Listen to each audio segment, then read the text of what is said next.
Hello, and welcome to the Minneapolis Recycling Training. My name is Angela, and I'll be taking you through the class today. There will be a short quiz offered at the end of the class where you can test your knowledge. If you are here because your recycling carts were taken for contamination and you want them back, you must take the quiz to get your carts back. The quiz is our way of knowing that you took the class. I want to start off with a brief overview of all the services our division of solid waste and recycling provides. We service primarily 1 to 4 unit residential buildings.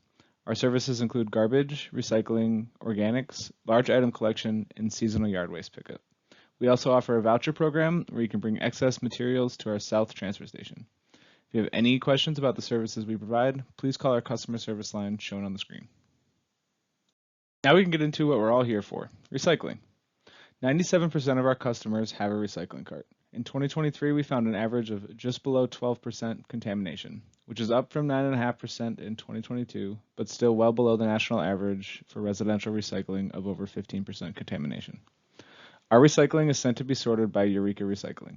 They also handle the marketing and sale of our recyclables, and we'll talk a lot more about the sorting process later. Any profits that we share with them go towards keeping the rate down for our customers. Our education process involves our crews inspecting the carts prior to dumping in the truck.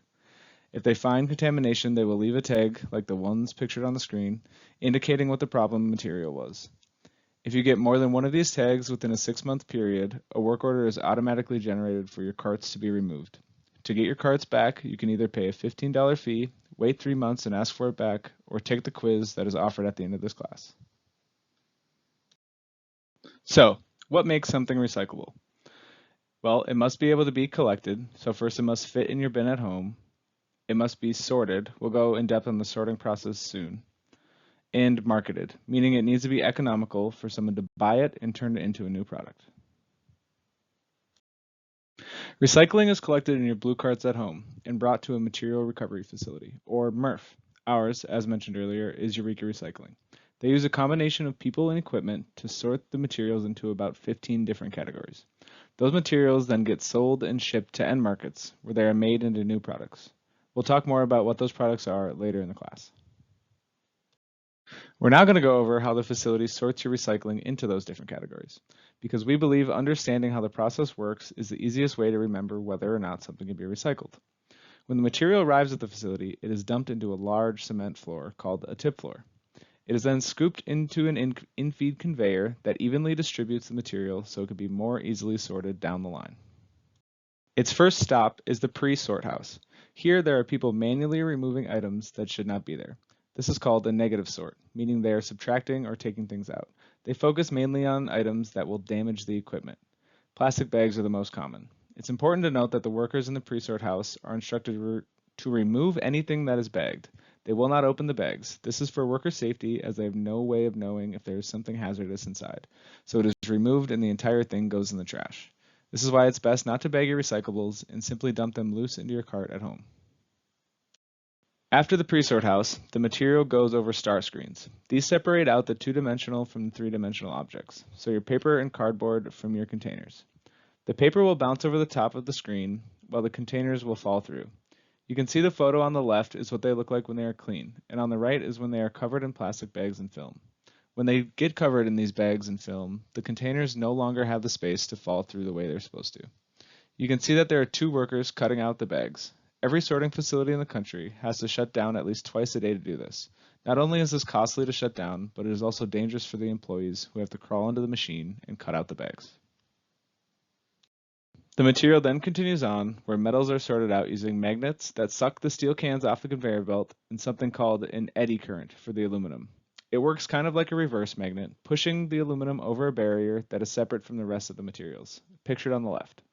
Plastics are sorted using optical sorters, pictured on the right, where the machine sends a beam of light down toward the material and then reads what bounces back, telling it what type of material it is and where it is located on the conveyor. If it is the material that optical sorter is looking for example, say number 1 plastics, it then sends a poof of air that will send the material flying over the barrier separate from the rest, similar to the eddy current. A frequently asked question we get is, how clean does your recycling have to be? And the answer is, we clean our recyclables for the cleanliness of your bins at home and for the people hand sorting. However, if your recycling is so dirty that it is too heavy for those poofs of air to push the material over the barrier, then it won't get sorted properly. So a quick rinse is fine to keep the smells at bay, but as long as it feels like an empty container, it will be fine and sorted correctly. So now that you have a good understanding of how the material is sorted, let's go through each type of material. The general rule of thumb for paper is any items that are designed to come in direct contact with food should go into the trash or organics. Remember, for paper to be sorted correctly by the star screens, it must be flat, so make sure you're flattening your boxes. Non-recyclable paper includes wrapping paper, tissue paper, napkins, paper towels, and anything that goes in the freezer or is meant to come in direct contact with food.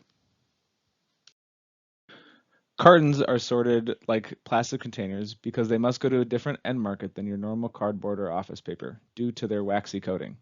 This means that you don't want to flatten them. Keep your cartons in their original 3D shape. The same goes for other cardboard cans. Accepted metals include steel and aluminum. The sorting facility can only handle your smaller food and beverage containers. Please do not put any scrap metal in your recycling at home, as it is dangerous for both the humans sorting and the equipment at the sorting facility.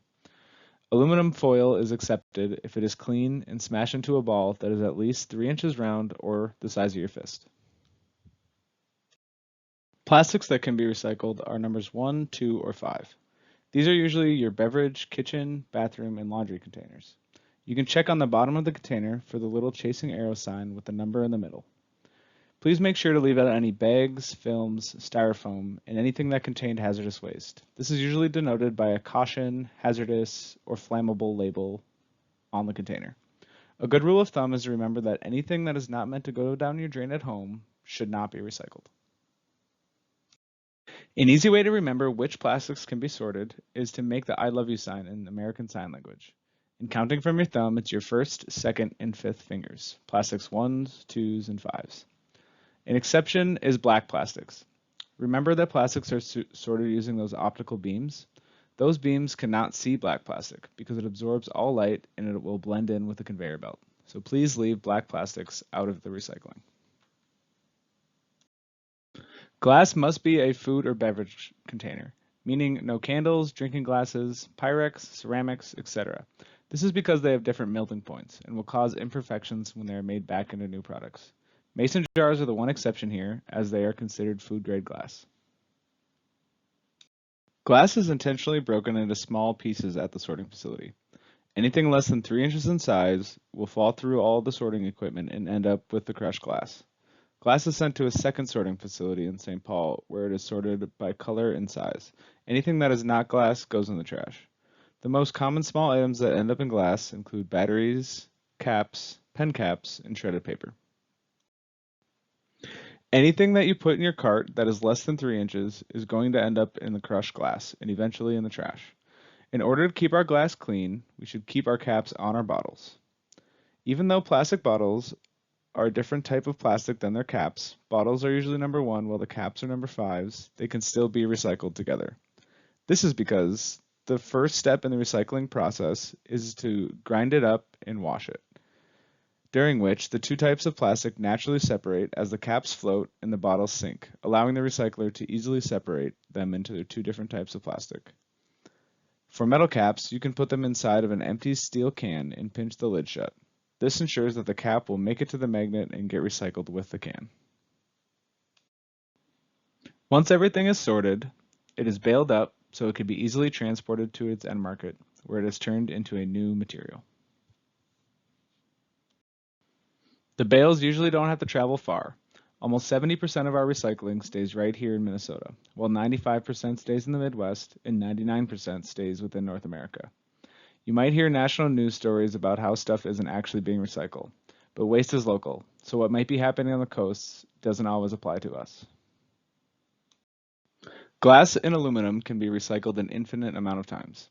Therefore, glass can be recycled back into glass products, same thing with aluminum cans. Fun fact, aluminum cans are recycled and back on the shelf within 60 days, and it only takes 5% of the energy to make a recycled can that it does to make a new one. Paper can be recycled about 7 times. This is because the fiber lengths begin to get shorter and shorter each time they're recycled. End-of-life paper recycling creates things like egg cartons, where they are molded into their shape. While technology is improving to be able to recycle plastic bottle back into a plastic bottle, most plastics often cannot be recycled into equal products and are downcycled or recycled into a lesser value product. For example, plastic bottles are often turned into clothing or carpeting. Be on the lookout for problematic packaging. There are currently no laws when it comes to what packaging producers can put on their products, so don't believe everything you see written on packaging when it comes to recycling. And remember, when in doubt, throw it out. The easiest way to recycle correctly is to keep it simple. Stick to the things that are on your recycling guide and remember that these key items: food, beverage, and laundry containers. Plastics 1, 2, and 5, no black plastics.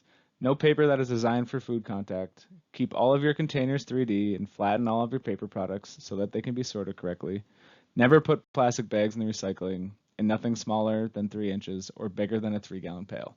Simple, right? If you're ever in doubt, just throw it out. Unless you want to be a super recycler, then you can find out. The internet is your friend when it comes to finding answers on recycling. We have a disposal guide that you can search for items on, and you can always call or email us with any questions you have.